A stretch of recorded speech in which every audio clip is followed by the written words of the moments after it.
Welcome to the ARPA Benefits Compliance Updates and FAQ. Thank you all for joining us. Our moderators for today's call are Jill Brooking, Patrick Myers, and Carol Wood. At the end of the call, please post your questions in the Q&A as opposed to the chat. We will try to get to as many of the questions as we can in the time allotted after the main discussion. Today's presentation is being recorded and will be emailed tomorrow. The recording and slide deck from this webinar will be posted to the nfp.com Latest Insights page under the Webinars/Training section. At this time, I would like to introduce our speakers for today's webinar. Joining us today are Beth Allen, Vice President and Counsel, and Chase Cannon, Vice President and Deputy CCO. We are very excited to have them speaking with us today. It is my pleasure to hand the call over to our speakers. Beth and Chase, the floor is yours. Thank you so much, Chris, and welcome everyone to our webinar series on the ARPA. We're going to be looking at benefits compliance updates and FAQs part 1. And I'm going to go ahead and burst you all's bubble right now on this because we chose to do this webinar series just to prepare everyone and give you the information we have as we have received, government guidance. But at this point, we don't have any updated government guidance from how the ARPA was put out first, right? Our hope is that by next webinar, we will have some guidance from them. And definitely by the third part of the series, we hope to have some guidance from them. But our goal today was to just go through some of the information and provide some of the answers to frequently asked questions that we have been getting since the law was signed into, since the act was passed into law 3 weeks ago now. So I'm going to go ahead and kick it off with our, disclaimer that we're not your tax or legal counsel, so the information that we're providing today is just for general guidance. But as it pertains to the agenda, I'm going to quickly go through just an overview of bill passage. And then I know that most of you all came here to discuss COBRA subsidies today, because that's kind of the hardest part of the ARPA. But we're going to talk about that last, just so that as we get questions from you all, we know kind of what they apply to. And I would also encourage you to kind of wait and see maybe if we address your question. And then obviously at the end, if we have some time, we'll provide some more time for question and answer. So I'm going to go through, like I said, a quick overview of the bill, the FFCRA kind of extension of that leave, the Dependent Care Assistance Program exclusion, the ACA premium tax credit changes, and then, like I said, lastly, the COBRA subsidies. So I'm going to start off just really briefly with an overview of the bill, because if you're on this call, you probably kind of know where we got it from and what we're dealing with at this point. And so obviously the American Rescue Plan Act of 2021 was signed into law on March 11, 2021. We got it through the reconciliation process. And so there were not 60 votes that were required to stop, or to vote for this bill essentially. But it was largely designed to be COVID-19 relief legislation. So we saw a lot of pieces of this legislation that went, for example, to individual stimulus for people, small business assistance, as well as, the states and local governments and schools receiving funding. And then a big piece of it was also the billions that were earmarked to assist in vaccine distribution. And we've all probably seen that those funds have been utilized heavily over the last few weeks since the bill was passed. But then there were also a number of benefits-related provisions. And so those are the ones we're going to talk about today. And lastly, I put an asterisk next to the last one on this list, provisions affecting defined benefit plans, because we're not going to discuss that today. But if you do have a defined benefit plan, then you'll definitely want to consult with your advisor about the changes that the law brought to defined benefit plans, specifically as it pertains to the requirement of funding.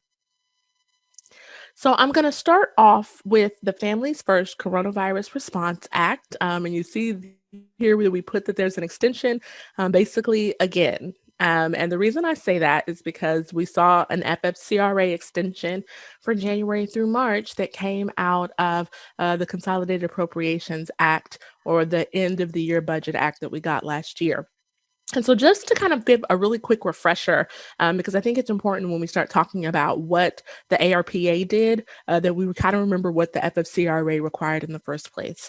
And so the FFCRA came through, and if you were an employer with less than 500 employees, you basically had to provide paid emergency sick leave to employees, as well as paid expanded FMLA leave.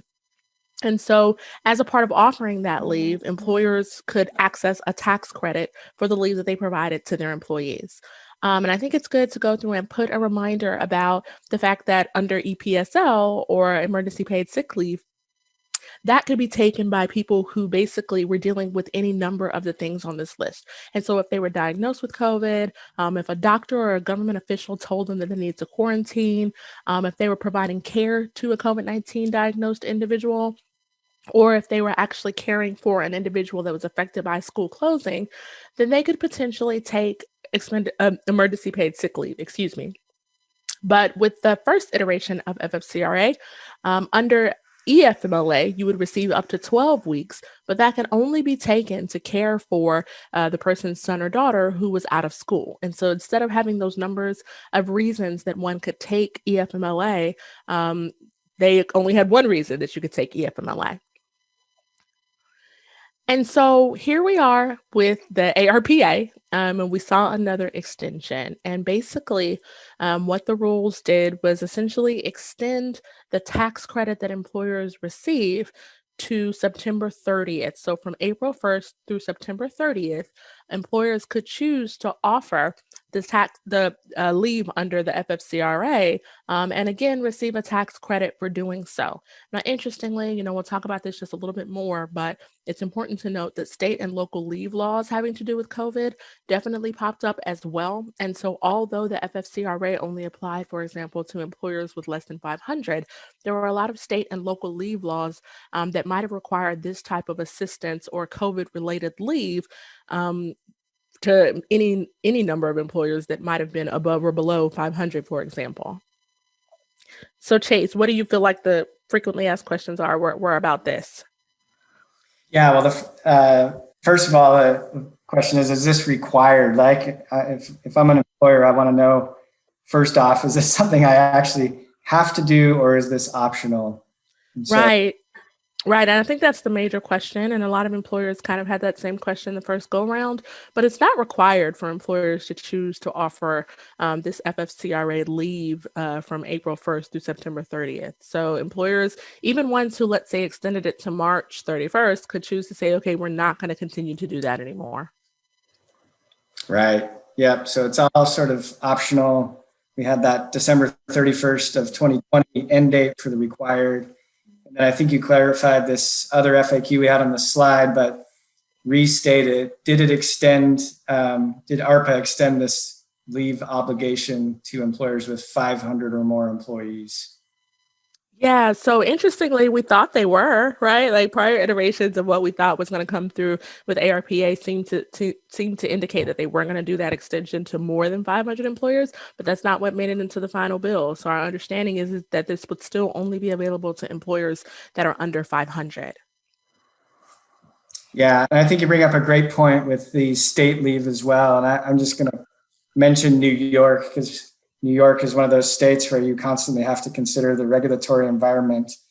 And so they were one that originally had leave protections for smaller employers and larger employers, and it did extend into 2021. So if you're in New York, or you have employees in New York, or really any other state, just check with the state rules as well. Thank you. And so I think it's also important to go ahead and point out what the differences were in the previous iteration of FFCRA versus what we now have in place April 1st through September 30th. And I think the major changes are reflected here on the left. Right now, kind of one of the things that the ARPA added for sure was that one of the reasons for emergency paid sick leave now include time taken to wait for COVID test results and receive the vaccine. So if you have people, it used to be that like, okay, you would have to either be under quarantine because somebody ordered you, but now you could just be simply waiting for COVID test results, and that would be time that you could use under the FFCRA leave that's provided. Likewise, time that you take to get the vaccine, and the time taken to get the vaccine actually included time that you might have to, let's say, recover from being sick from the vaccine. So for example, if you had employees who, took the vaccine and potentially did have any, fever or chills following the vaccine, then that time would potentially also be covered.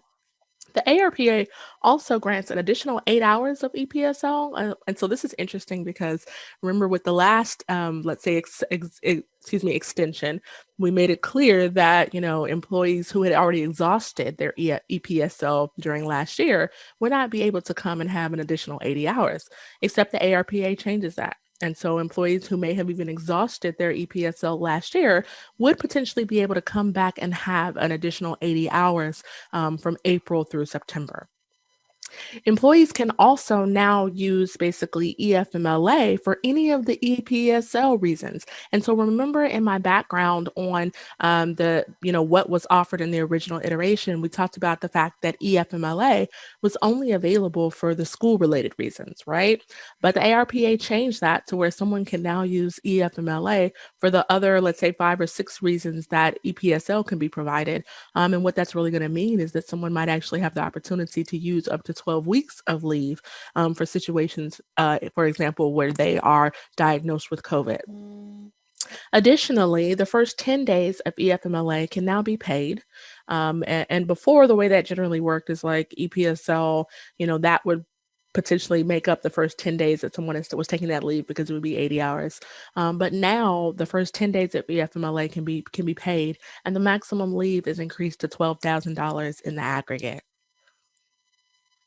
Chase, what questions should we address? All right, so one question that we discussed internally that's not on this slide that I wanted to ask is whether the 80 hours resets on April 1st, or if somebody could actually get more than 80 hours after. So in other words, if I didn't take FFCRA leave at all over the last year, do I get more than 80 hours, or is it a reset of 80 hours for me?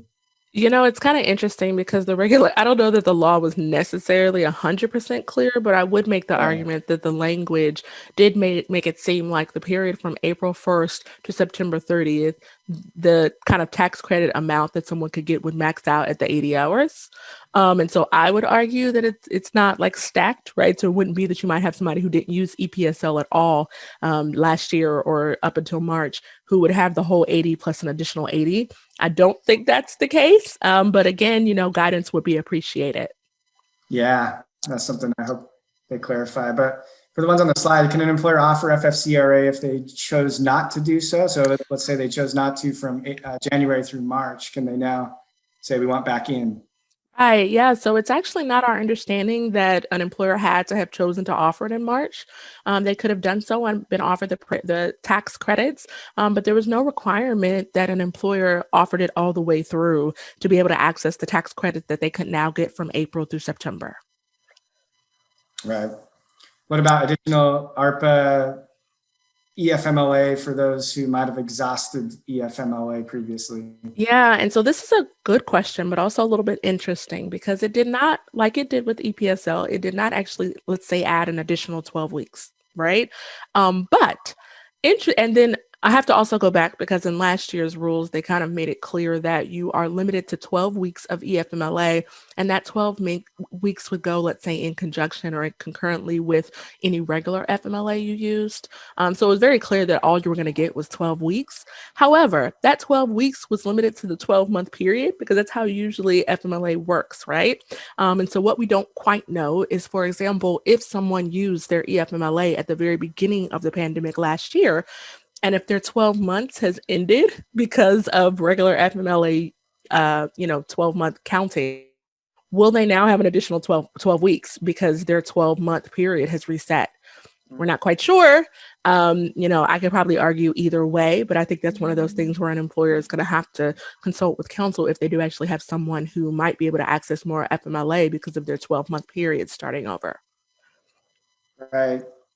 What about the rules of proof or documentation both from employees, employers asking for some type of documentation, and also for employers that are claiming the tax credits? Because as we understand, the tax credit claim process works the same, right? It's just kind of extended into this year. Right. Yeah. I think when we received the guidance from the CAA, or the Consolidated Appropriations Act, I don't believe that the DOL or the IRS came in and really updated the type of proof that you would get to prove, let's say, that someone is entitled to this leave, or to prove that you're entitled to the tax credit to pay this leave. And so I would say that then you would kind of generally go on the same advice that we received from the IRS and the DOL last year, pertaining to how employers and employees would particularly, confirm this type of leave being taken. Yeah. Okay. And so that is kind of, our just talking about the FFCRA extension from a high level, and then answering some of the FAQs that we've gotten. But we have to be honest that, there's some unanswered questions. And I know that those are tough for employers like you all who are trying to implement this into your own practices, but there are some things that we're going to hope that the DOL or the IRS address, So for example, one of the things we're running into is this question of whether or not there's a notice requirement for employers who choose to offer FFCRA April through September. The law didn't say it, but if you remember back to regular FMLA, there was a poster that was required, and that poster is now kind of obsolete in places, right? And so we're hoping that the DOL and IRS will provide guidance on that, but we're just not sure as of yet. And then as it pertains to just practical considerations, again, watch out for states, because they're going to have requirements as well, and you want to stay on top of that, especially if you're a multi-state employer. We also think, it is imperative to be keeping good records. And then also just to make sure that in the application of the FFCRA that you choose, if you choose to offer this, that you basically apply it to all of your employees the same, right? So it shouldn't be a situation where you allow some employees to take this FFCRA leave and not other employees, just based on kind of who they are, right? And you want to kind of be careful not to do that. And so just make sure that there's consistent application. And so that's our discussion of FFCRA. And I know there are a number of questions, but for the sake of time, we're going to go through to Dependent Care Assistance Program exclusion, and we'll be working in the box to answer your questions. So Chase, you want to tell us about the Dependent Care Assistance Program exclusion? Yeah, so this was an interesting addition here in ARPA. And again, ARPA was enacted just a few weeks ago, so we were already a few months into 2021. And so for this provision, it created a little bit of a challenge. Maybe this guidance or legislation would have been helpful earlier or later in 2020 towards the end of the year. But regardless, ARPA increases the DCAP exclusion just for 2021. So this is just a temporary increase up to $10,500 for single or married filing jointly. So normally that's $5,000 and went up to $10,500. And then if you're married filing separately, that's half of that at $5,250. So this is the amount. This is an annual limit. Calendar year applies to the amount an employee can have excluded from their gross income. Under DCAP stands for Dependent Care Assistance Program. Sometimes those are also referred to as Dependent Care FSA. So don't let that DCAP trip you up. It's Dependent Care FSA is the same thing. But the idea here was that we had the CAA, which is the Consolidated Appropriations Act. That was the COVID bill in December of 2020 that allows carryovers and grace period extensions, but specifically for carryovers, the amounts that a DCAP can exclude. So you may have elected up to 5,000 in 2020. You weren't able to use all of that. Let's say you just used 1,000 and now you have 4,000 left over. The CAA said you could carry that 4,000 over to from 2020 to 2021. And, but the question remained, well, isn't that going to be taxable if the employee then elected another 4,000 in 2021? They'd have 8,000 available and potentially reimburse themselves 8,000 in 2021. With that additional 3,000, in other words, the amount over 5,000, would that be taxable? So a lot of numbers there, but trying to resolve that problem of employees potentially having carryover under a DCAP. Now under ARPA, you can exclude up to that $10,500 for reimbursements in 2021. So that's helpful. It also allows somebody to elect up to that amount in this year. So even if you didn't have a carryover, if you're just in the plan now, and let's just hypothetically speaking, we're getting our vaccines, maybe seeing a little bit of an end of the pandemic, going back to work, maybe have the renewed need for childcare. The $5,000 original amount is a little bit low when you talk about total dependent care expenses in the year 2021, right? Usually it's more than $5,000 that you need if you're a working parent. So this helps for that. So again, just for 2021, oftentimes Congress will do this and then extend it. So this could be something where maybe we finally get above that 5,000 amount going forward in 2022. But for now, it's just for 2021. I would definitely live the more than 5,000 for the foreseeable future. I think a lot of parents out there who have children in childcare know that 5,000 may not scratch the surface. But Chase, does this mean that basically an employer can allow for their employees to change their elections for this year to more than $5,000? Yeah, that's correct.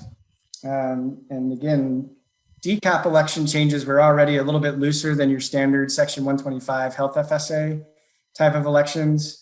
But there's plenty of flexibility in 2021 with the IRS guidance and the DCAP rules to allow employees that either elected in at the beginning of the year and want to increase, or those that never elected, they could jump in now and elect. So yeah, there's definitely some flexibility there.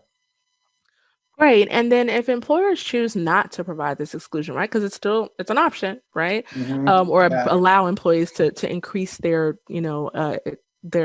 contributions to up to 10,000. Can individuals still potentially claim this amount of exclusion through their taxes?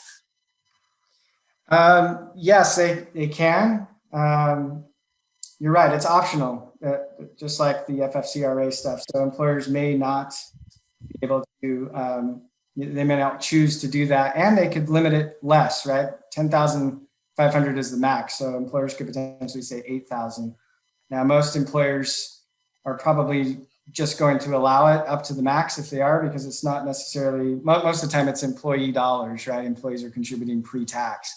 So it's not like it's an additional cost in most situations for employers. But yeah, the ARPA also increased amounts for the child and dependent care tax credit. So yeah, you can take additional amounts and exclude that on your taxes as well. Yeah, I think an interesting part of the ARPA also increasing the child and dependent care tax credit is that it substantially changed kind of the limit on how much you could claim for the credit based on your income, right? So like it actually, before this, it would start to phase out at like $15,000 of income. And now it doesn't start phasing out until I think $125,000 of income. And so it definitely means for employees who make, higher amounts of money that the actual child and dependent care tax credit will provide additional kind of tax advantages, if you will. Right. Yeah. Great point. So yeah, this leaves open some unanswered questions, as do all of these issues and new rules, but whether an employer has to allow an employee election in excess of 5,000, they could still limit it. I think where we've landed is yes, the 10,500 is a optional. So you can put in other limits if you want, including keeping it at 5,000. What does it mean for 2022 plan year? Can employees carry over this amount into 2022, given the CAA guidance? We just aren't quite clear on that yet. As far as some practical considerations, increased employee election amounts could negatively impact an employer's non-discrimination testing. So this is a great point. DCAPs are subject to their own non-discrimination rules under a separate section of the code, Section 129. And one of the provisions in Section 129 testing it's called the 55% average benefits test, and basically says at least 55% of the benefits paid out under a dependent care program have to go to non-highly comped. And so the challenge here is this is a very hard test for all employers because it's usually the more highly comp that have the expendable income to spend on dependent care. And so potentially you could have, if you already have a highly comped heavy plan, in other words, higher paid employees participating, more of those, and they're the ones that are able to elect up, then it could impact those tests. So we always recommend to review non-discrimination testing throughout the year.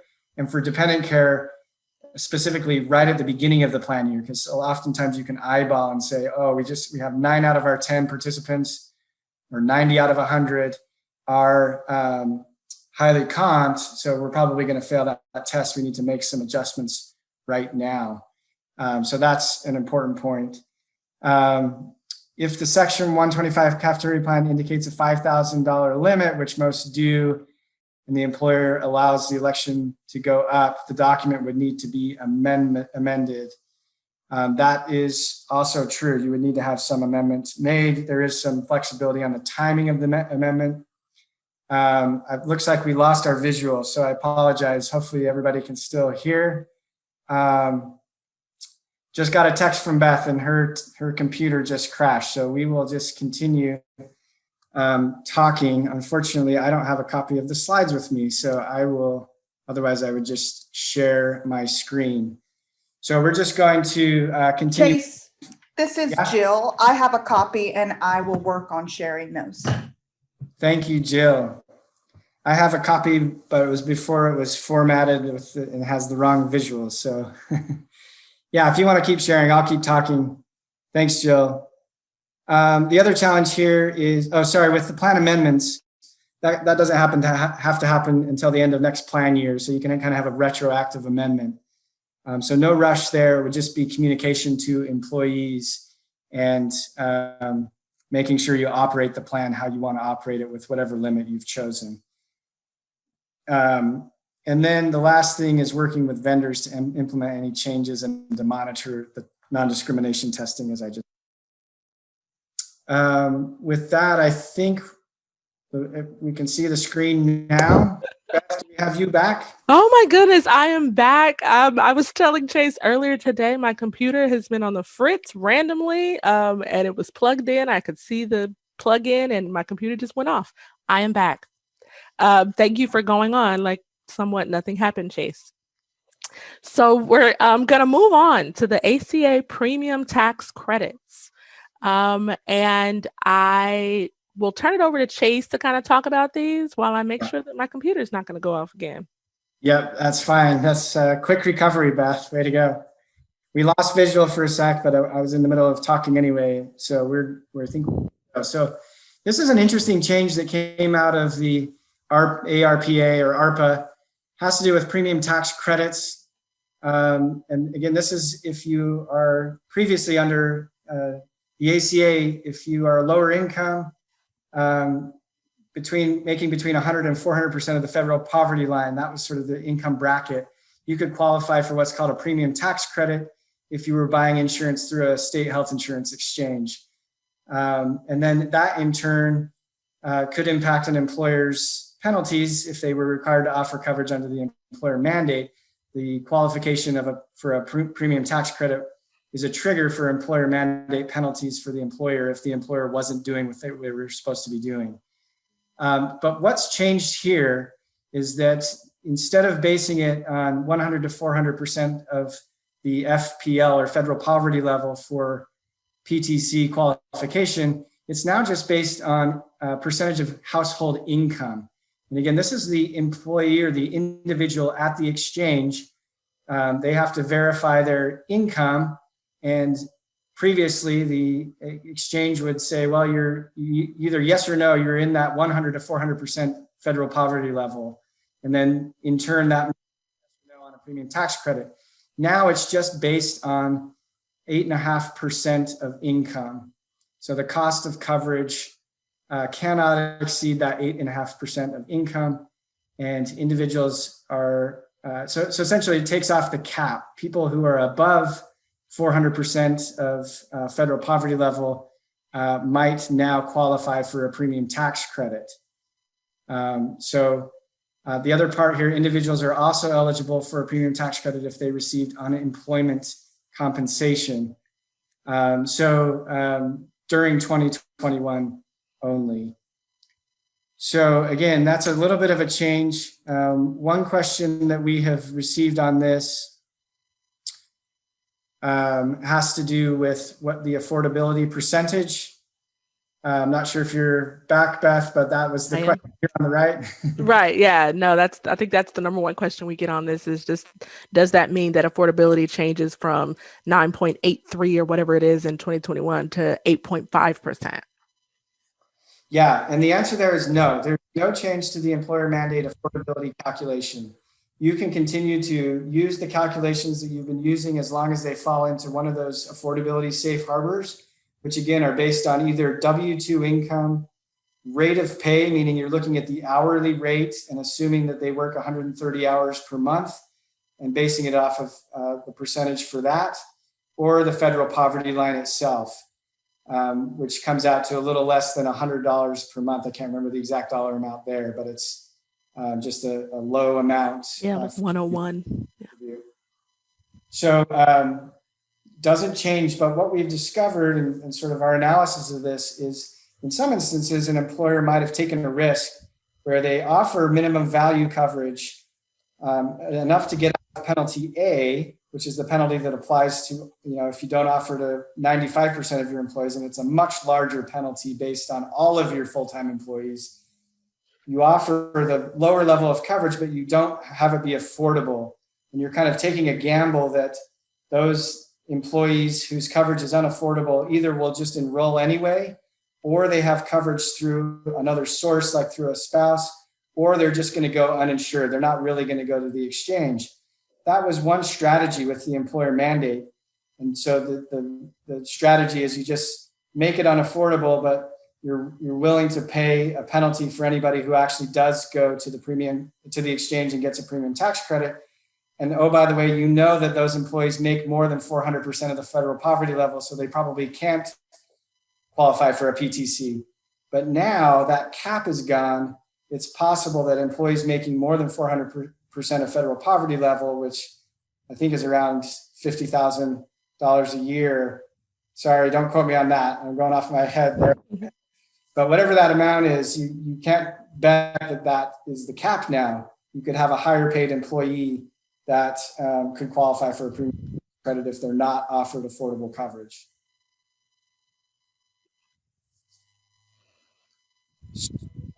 That's one change there. Are any of the exchanges really verifying employer coverage before applying for a PTC?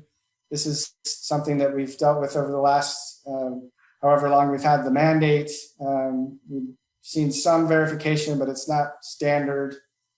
So you could easily see employees going and trying to get a PTC and not having that verified with the employer, so the employer doesn't have a heads up. So maybe more people qualifying for premium tax credits could eventually result in IRS, inquiries later down the road. This really, for the practical considerations, it really highlights the importance of documenting your offers of coverage and your affordability calculations in case you do get assessments or you get these 226J letters. Those are letters from the IRS saying that you may owe a penalty. It's not yet really a penalty at that point. It's just the employer saying that's what they think it is. The IRS saying that that's what they think the employer should pay.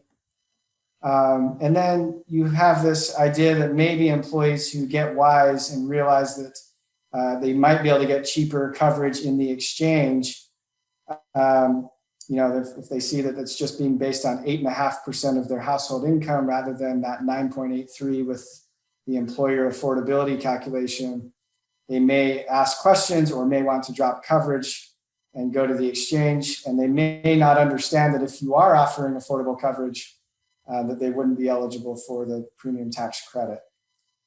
So any other questions there, Beth? No, No, I think that's it. And, again, you'll follow, I think, with your cafeteria plans if there are employees who choose to leave and go to the exchange. If you offer that particular qualifying event, they might do that. But yeah, I do think definitely a warning, at least, that, hey, you might not be eligible for a premium tax credit because we offered you affordable coverage is something you could say to employees. Right.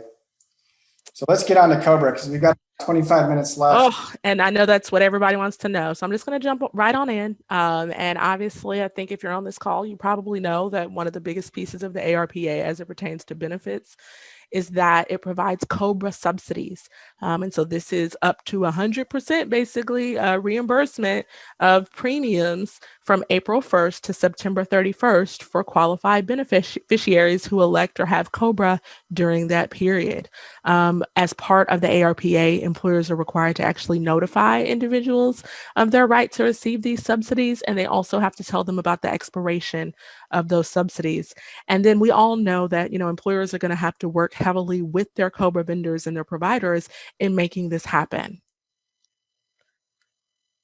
One of the questions that we're getting, obviously, quite a bit about this is whether or not this particular portion of the ARPA applied as well to state continuation coverage. And it was almost easy to miss because what the ARPA did was basically in the definitions of what COBRA coverage is under the Act. It specifically kind of defined COBRA as federal COBRA, and then it said, and also state continuation coverage. And so that's why if you're an employer who is normally not subject to COBRA or federal COBRA, you would still potentially have to provide subsidies under this requirement if you are obligated to provide, let's say, state continuation. And then the other question about this is, we've talked about a number of things here today that were optional. This one is not, right? Like this is not something where an employer can choose not to do it. It is something that they must do and really becomes a part of their COBRA obligation.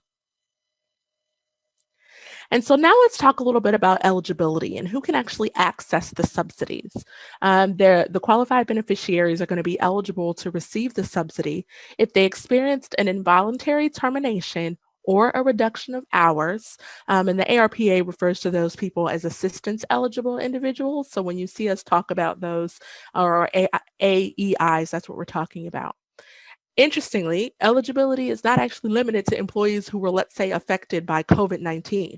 So it doesn't have to be that there was a COVID-related reason that the person was terminated or that COVID was the reason that they had a reduction in hours. It's really just whether or not they were involuntarily terminated or had a reduction in hours. And so although this was geared towards, the COVID pandemic, it is also recognizing that there's some people who might have just been laid off because they were laid off and might still need coverage right now.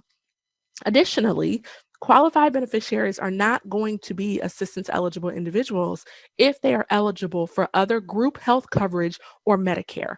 When we talk about group health coverage, that's going to be coverage that someone has through their employer.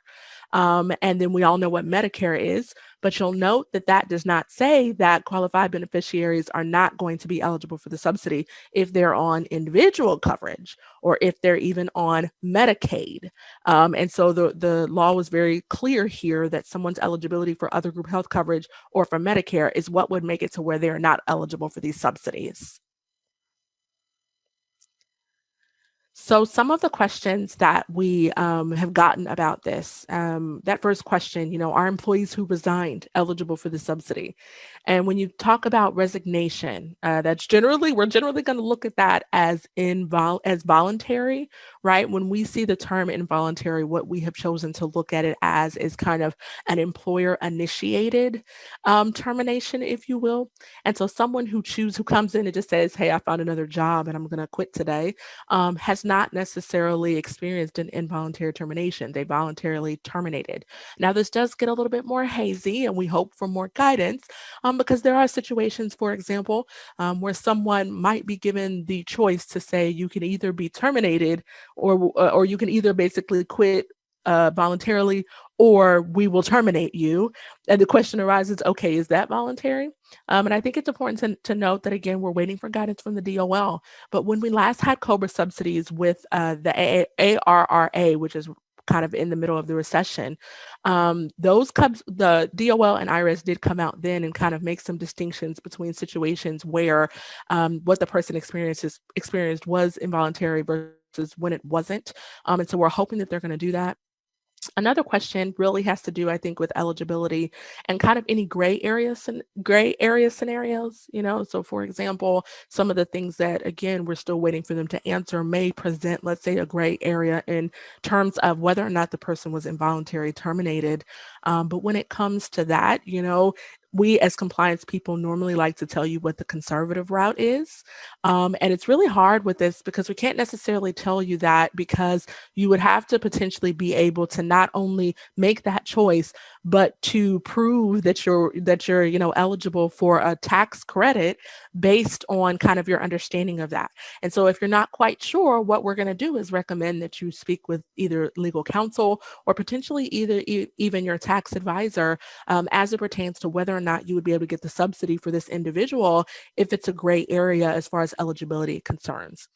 The final question we have, which is clearer, so this is not kind of up for debate, is that spouses and dependents do actually have an independent right to elect these COBRA subsidies, okay? And so this is not just a situation of the employee being able to come back and elect COBRA and the subsidies. It would also be their spouses and dependents that were covered under the plan before their termination or reduction in hours. And so just to kind of go on with eligibility, eligibility under these subsidies also kind of took on a time period thing in that qualified beneficiaries are going to be due an offer of subsidized COBRA if they're still within their COBRA maximum duration period. And so remember, regular COBRA, the COBRA maximum duration period generally for termination or reduction of hours is 18 months. And so that really means that anyone who was, let's say, terminated from your company 18 months back from April 1st would potentially be due this offer of COBRA. And I believe that goes back to November of 2019. And so that's kind of that time period that you're looking at. Obviously, anyone that's currently on COBRA would receive their coverage at no cost from April 1st to September 30th, right? And so these people might right now be currently paying for COBRA, and they would just start to receive, I guess, quote unquote, free COBRA for the next 6 months. But then COBRA would also be offered to employees, again, who terminated in the last 18 months. And those are people who might have taken COBRA and stopped paying, or just never took COBRA in the first place. And so the questions we get out of that are, what should be done if assistance eligible individuals accidentally pay for coverage in the early months of the subsidy? And so those are those people who are already on COBRA today, and tomorrow their coverage should be free, right? But let's say your system is still set up to have them pay, or let's say that some of them actually paid in advance. What it's going to look like is that you would have to refund them the money for that time period. So if they did pay, then you're going to have to undertake actually refunding those employees past employees or qualified beneficiaries who might pay you beginning tomorrow. Another question we get is, do assistance eligible individuals have to elect and pay for COBRA retroactively back to the date of termination? And this is a loud and resounding no, right? Like, one of the biggest benefits of these COBRA subsidies is that people don't actually have to go all the way back to when they were terminated or had their hours reduced to pay it back. And I think this is also an important distinction to make with employees who you might have had that, let's say, were fired sometime last year, who might still be in their period of time where they can come back and elect COBRA under the extension of time frame rules. If you remember those rules, those rules would allow for someone to have additional time to elect COBRA. In fact, throughout the entirety of the outbreak period, they would continue to have the right to elect COBRA. But under those rules, you'd have to basically retroactively elect it and pay for it to be able to receive the coverage prospectively. But that's not the case under COBRA subsidies. And then finally, kind of what is the significance, again, of the assistance eligible individuals' COBRA maximum duration period? And it's important to note that it kind of determines how far we're going back to look to see when employees or which employees should be offered the opportunity to enroll in COBRA here. But It also limits their assistance and their continued coverage to what they would have gotten under the COBRA maximum duration period. And so, for example, if you have people who did terminate in November of 2019, they would actually only be entitled to 1 month of COBRA and COBRA subsidies because their 18-month period would actually be over at the end of April. And so this is not actually overriding someone's COBRA maximum duration period. Instead, it's just saying if you have COBRA left, the government will essentially pay for it from April to September 30th. And so I thought it would be a good idea to kind of just come in and throw in a few examples because I think examples help people, right? And so all of these employees I'm going to talk about, the J employees have been, have a different situation with their employer. This first example is Julia. She was terminated by her employer in May of 2020, and she became eligible for COBRA on June 1st, 2020.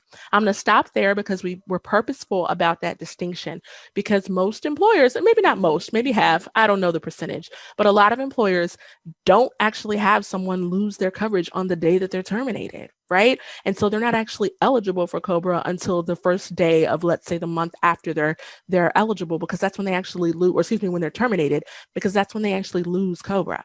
And so in this situation, Julia elected COBRA, has paid for it since she was terminated, and intends to continue it throughout her maximum duration period. So this is someone who's just still on COBRA. And so Julia would be able to receive subsidized COBRA from April through September.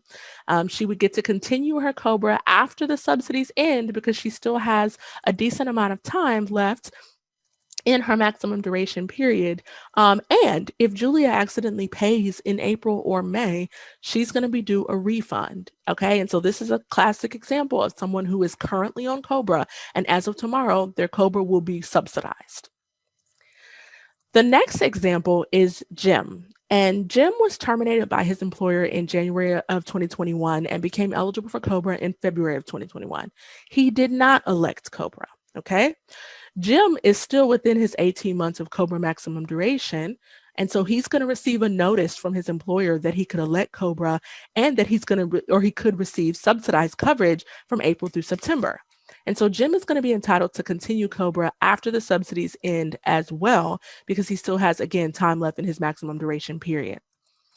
Another example is Jennifer. She experienced a reduction of hours in August of 2020. She elected COBRA and she paid for it, but then she stopped paying for it in February of 2021. She's also going to get notified and get the chance to elect COBRA again and receive subsidized coverage from April through September. She would also be entitled to continue her COBRA after the subsidies end. And then the last example we have here is John. And John was covered under his husband's plan. Okay, so John actually was not the employee here. His husband was termed by his employer on February 15th of 2020 and became eligible for COBRA March 1st. John's husband elected COBRA for himself, but John did not elect COBRA. Now, John would receive a notice, again, because he has an independent election right under COBRA. He would receive a notice to tell him that he could come back and elect COBRA and that he could get a subsidy to pay for it. And he would begin receiving the subsidies April 1st, but his subsidies would only last through August 31st because that is the 18-month period after they would have been eligible for COBRA in March of 2020. And so these are just some examples to keep in mind that, employers can look at. And so, Chase, I'll turn it over to you to talk about coverage and a few other topics.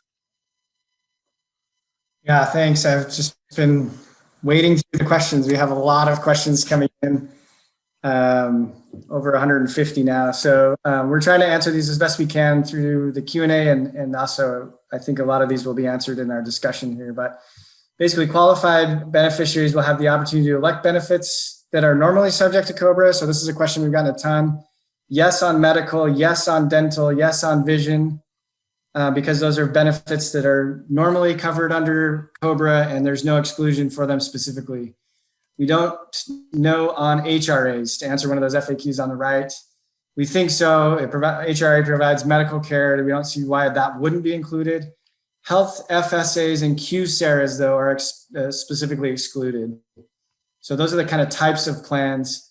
And then as far as there's an option for this new election period that employers can choose to allow individuals to change coverage to other plan options. but only if the alternate coverage costs the same or less than the coverage they already had. So I don't know where employers and administrators are on this one. I think a lot of people just kind of take the approach, tell me what I have to do. If there's anything optional, I just won't do it because I don't have to. But if you want to be more generous and allow a little bit more options, there is that option there to do that. The next slide. Who pays? This is another big question.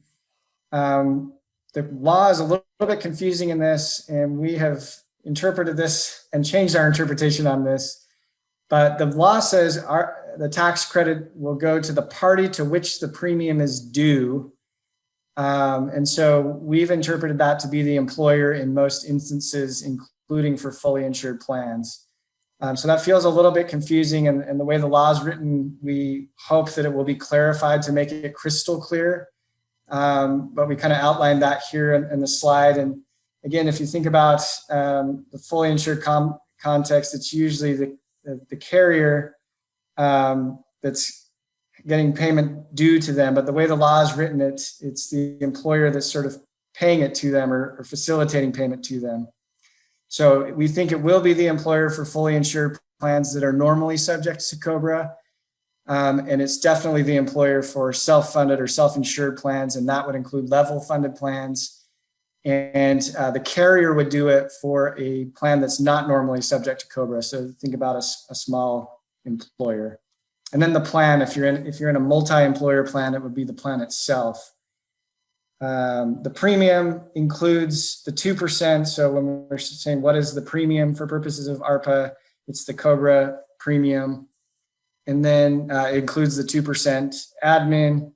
How are the tax credits claimed? That is through a process similar to the FFCRA tax credits. It's really an employment tax reconciliation. If you pay out more under these subsidies than you owe on your FICA taxes, it's a FICA tax, which is an employment tax, you will get the money, the excess refunded to you. So it's not limited to what you would have owed. It would be whatever you owed in FICA taxes, you get to take a credit against, and then any excess you get refunded from the IRS. This last question, can an employer who was already subsidizing COBRA claim the tax credits like through a severance package? We think the answer there is yes, because the employer is paying it. It would just be that from April to September, they could turn around and claim the tax credit. The required notices. So Beth, I'll just keep going here, but there's 2 new notices. I think everybody's aware of these. The first is a notice of election. So in other words, letting employees or COBRA QBs know that they have the right to elect in and they have the subsidy. On that one, we are waiting for a Department of Labor notice, the model notices. So will the government provide these notices? Yes, they have to by April 10th. And we have not seen them yet. We were hoping for that before today so that we could talk about it. We don't have that. And then the second notice is a notice of expiration of subsidy. So sometime before the subsidy expires, which would be September 30th, then there would be another notice. The model notice has to be published from the DOL on that as well. That one's a little less urgent, obviously. But again, this notice of election has to go to anybody not currently on COBRA by May 31st. So that's really the target date. If somebody elects the coverage, I think Beth mentioned would go retroactive to April 1st. But the notice requirement for employers to send that notice of election is May 31st. And again, we should have that in the next 2 weeks. So I think that gets, how can notices be distributed? We want to say email, but email is tough for COBRA because most of COBRA participants are not with the company anymore. They don't have to send email. You need to have a work email address or some type of electronic access. So most of these notices are probably going to need to be sent by paper. And then whether individuals have a right to elect COBRA before receiving the notices, that is something that's a little bit unclear. For example, if somebody comes to you tomorrow, April 1st, and said, I've heard about these subsidies, I want to opt in now. This is something that we don't have exact guidance on. Beth, any insight on that? Yeah, we're going to talk about our unanswered questions here, and I think that's one of them. As it pertains to people, it's weird because the law is written to say that someone has the right to elect up to 60 days after they receive the notice. So you might read that to say that someone can't elect until they receive the notice. But the spirit of the law is to provide subsidies starting tomorrow. Right? And articles have gone out, the Biden administration has gone out on a campaign talking about this. And so people are aware, right? So you might actually end up with employees who come in or who call you tomorrow. And so it's one of those things where we're hoping that the government puts out their guidance sooner than later because of that type of thing. But it's hard to say kind of exactly how you would have to proceed in that regard. I think at the very least, we'd have to get the heads up from insurers how they want you to deal with that. Because I could see insurers having a problem if you want to come back and let's say retro someone back to April 1st, especially if they had already asked you for it back, in April 1st. But I think that is a good segue just into some of the unanswered questions that we still have, so this idea of what exactly does involuntary termination mean? And even with reduction of hours, we're not quite sure if it has to be a voluntary or an involuntary reduction of hours. Or could it be voluntary reduction of hours because that involuntary term didn't seem to be attached to reduction of hours. We're going to have to wait to see. A lot of you in the Q&A that I've looked at have asked a lot of really good questions around this. And I think all I can say is as far as involuntary termination is if we don't have a clear answer on it, it's kind of between you and your legal counsel and maybe your tax advisor as to whether or not you should extend these subsidies to those individuals, understanding that, maybe if the DOL or the IRS comes out with a different interpretation, you might have to eat those subsidies. Which I'm sure none of you would like to do. And so, like I said, I hope that they are very thorough in that, but we just don't know, with a lot of the specific questions that some of you are asking about what that means. We've gotten questions from employers who asked, if they already have furloughed employees who they're allowed to stay active on the plan, can they basically fire them now and in order to kind of receive the COBRA subsidies? And that's another one where we're going to tell you to proceed with caution. One of the things about COBRA is that COBRA is triggered when you have a COBRA triggering event and a loss of coverage. If you allowed furloughed people to stay active, they never had a loss of coverage. And if they have a loss of coverage now, it wasn't actually the termination that triggered it because you let them stay on after termination. It was actually the chance that there's subsidies that triggered it. So we're not quite sure whether or not the DOL and IRS would take that interpretation or would just say, okay, they were furloughed, and we're going to allow for that. And I need to speed up here, but we had a number of questions about state continuation and how it applies and how it integrates.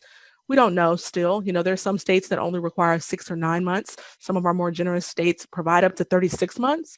So the question is, okay, do we have to look back 36 months to find people who might still have, let's say, state continuation? We just don't have the answer. Other questions, Chase already talked about, whether or not it would begin tomorrow if somebody just comes in and asks. Subsidy questions as far as, the family premium or self-only premiums are a lot of questions we're getting that we're not quite sure how that works. And then also there's an interpretation under the ARPA that basically makes it clear or makes it seem as though people who did not experience an involuntary term or a reduction in hours might potentially be able to come back and ask for COBRA, although it wouldn't be subsidized. And we even understand that there's a few vendors who also kind of agree with that interpretation, and we're hoping that the DOL will come out with more guidance. I know we're a little over time, and so just let me say briefly that as far as next steps for employers, the biggest task I think is going to be tracking down employees who would have been in their COBRA maximum duration period still. I think that's going to be the difficult part for employers, and I think employers that have vendors, this may still be somewhat difficult depending on who actually has the list of why those people were terminated. And so keep in mind that this is going to be a hard process, and many of you might have already begun it with your vendors because of that. Also, employers who are going to be considered the party to whom premiums are due are going to have to work with, their accountants and their advisors as they are, working to, let's say, get reimbursed for those premiums. Some of our smaller employers, for example, who might have level funded plans who are going to have to pay for this may have a harder time, and they'll want to work with their accountants and tax advisors to take advantage potentially of the advanced tax credit option. And then finally, the notices can be a amended from current notices, and some of your vendors might have already been facilitating that because the guidance did, or the law did basically tell us what the required content is. But we are hoping that the DOL comes out with model notices quickly. Okay. In the meantime, you're going to have to figure out kind of what's necessary to amend the notices. So just briefly, because we're over time, obviously this law is new. We're going to have 2 more webinars in this series so that as the government provides guidance, we will be able to share that with you. I'll be transparent and say next week, even if we don't have guidance from the government, a number of you had questions today that we did not get to. And frankly, some of you had questions that our team is going to have to discuss and figure out. And so at the very least next week, even if we don't have guidance, we will go through some of the FAQs that we received today and just talk those issues out to kind of give you some concepts of how to move forward. And then obviously you're going to want to work with their service providers and vendors, and we'll continue to provide materials. We've already done a podcast on COBRA subsidies. We've had Compliance Corner article on the entire bill. We did create an FAQ document similar to how we did an FAQ with COVID. And there are some other resources that you should be on the lookout for that you can ask your advisor for. So we're definitely here just to assist as much as possible. Like I said, we're at time. Chase, anything you want to say, before we kind of throw this back to Chris? No, it's a big pain. I know we've had several comments that are just that. What a pain. We feel your pain there. And the other thing I just highlight really quickly is someone asked what we're going to be covering in the next 2 webinars, and we will get further in the weeds on these questions and as pursuant to our discussion, and we'll cover any developments because we're anticipating the DOL guidance and the DOL model notices before next week's webinar. So we'll just keep walking you through this process and trying to unwrap it as best we can. Thank you, Chase, and thank you everyone for participating. Chris, I'm going to send it back to you for our outro. Thank you, Beth and Chase, for sharing your valuable time and expertise with us today. Thank you also to our benefits compliance team for moderating the Q&A today. As a reminder, today's presentation was recorded and will be emailed tomorrow. The recording and slide deck from this webinar will be posted to the nfp.com latest insights page under the webinars/training section. That concludes our webinar for today. Thank you everyone for joining us and have a great day.